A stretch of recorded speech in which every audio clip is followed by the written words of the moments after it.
कोलकाता के RG Kar medical college में हुई रेप और हत्या की वारदात का एक आरोपी जो कि है संजय रॉय, वो पुलिस की गिरफ्त में है और सीबीआई लगातार उसके सीने में छुपे राज बाहर निकालने की कोशिश कर रही है। पहले उससे कोलकाता पुलिस ने पूछताछ की, फिर देश की सबसे बड़ी जांच एजेंसी सीबीआई ने संजय रॉय से बात करी और सच उगलवाने की कोशिश की। मगर जब जांच एजेंसी को लगा कि संजय रॉय पूरी तरह से खुल के बता नहीं रहा है, तो मनोवैज्ञानिक तरीका अपनाया गया और साइकोलॉजिकल टेस्ट करवा लिया गया। मगर इसके बाद भी सीबीआई को लग रहा है कि संजय रॉय अब भी कुछ छुपा रहा है। अब मशीन के जरिए उसके सीने में छुपे सारे राज सीबीआई उगलवाने की कोशिश करेगी। इसी कोलकाता रेप और मर्डर कांड के एक और किरदार है, नाम है संदीप कुमार घोष। ये कोई मामूली हैसियत के आदमी नहीं है, बल्कि जिस आरजीकर मेडिकल कॉलेज में ट्रेनी डॉक्टर के साथ हैवानियत हुई, उसी अस्पताल में डॉक्टर संदीप कुमार घोष प्रिंसिपल थे, अब नहीं है। वैसे इस कांड में अब तक जितनी भी लेथन हुई है, उसके पीछे सिर्फ और सिर्फ इन्हीं का हाथ है।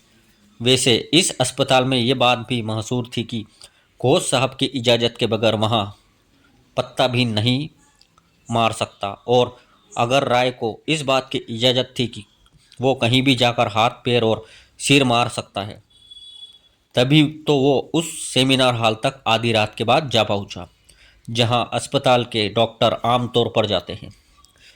तो बात हो रही है संदीप कुमार घोष साहब की। असल में संजय राय की ही तरह देश की सबसे बड़ी जांच एजेंसी सीबीआई को लगता है कि डॉक्टर घोष भी सच नहीं बता रहे हैं या कुछ छुपा रहे हैं, क्योंकि अब तक इस केस में जो कुछ भी सामने आया है, वो सब तभी सामने आया जब और जैसे डॉक्टर संदीप घोष ने चाहा। हालांकि सीबीआई अब तक 4-5 राउंड में करीब 51 घंटों तक डॉक्टर साहब के साथ बैठकर चाय नाश्ता कर चुकी है। बीच बीच में उनके बीच बातचीत भी हुई, मगर डॉक्टर साहब बहुत ही ढीठ हैं, कुछ बोलने को ही तैयार नहीं, और जब भी बोलते हैं कुछ नया बोल देते हैं जो पहले वाले जवाब से मेल नहीं खाता। दरअसल सीबीआई डॉक्टर संदीप घोष की बातचीत से बिल्कुल भी संतुष्ट नहीं है। अंदर की बात तो ये है कि सीबीआई ने संदीप कुमार घोष का भी पॉलीग्राफ टेस्ट करवाने का मन बना लिया है। अब वो कागज तैयार कर रही है ताकि उस पर कोर्ट की मोहर लग सके। ऐसा सीबीआई इसलिए कर रही है क्योंकि संदीप कुमार घोष की बातों और बयानों में ज़बरदस्त विरोधाभास है, जिसकी वजह से अब तक उनकी पोल खुलती दिखाई दे रही है। लेकिन पोल खुलना तो कोई सबूत नहीं हुआ, इसके लिए साइंटिफिक सबूत की ज़रूरत पड़ती है। लिहाजा सीबीआई ने तय कर लिया है कि संजय राय को निपटाने के बाद फिर डॉक्टर संदीप घोष को निपटाएंगे, यानी उनके सीने में छुपे सारे राज को मशीन के जरिए मत कर बाहर निकाला जाएगा। लेकिन ऊपर के 2 या 3 सवालों के जवाब के अलावा घोष साहब सारे जवाबों को रसगुल्ले की तरह गोल कर गए और ऐसी ही चाशनी फैलाई कि सीबीआई जवाब कम और चिप चिप समेटने में ज़्यादा लग गई।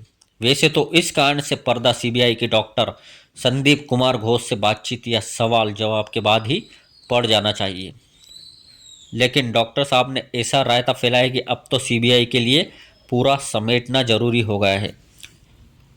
वैसे संदीप कुमार घोष से सीबीआई काफ़ी कुछ जानना चाहती है, लेकिन वो बता ही नहीं रहे हैं। जबकि सच्चाई ये है कि डॉक्टर साहब को सिर्फ इस मर्डर के बाद के बदले हालात के बारे में ही नहीं, इस अस्पताल के भीतर की और भी बहुत सी बातों के, बल्कि करीब सारी बातों के बारे में सब कुछ पता है। लेकिन वो तो डॉक्टर हैं, कैसे अपने मरीज को एक झटके में ठीक कर दें।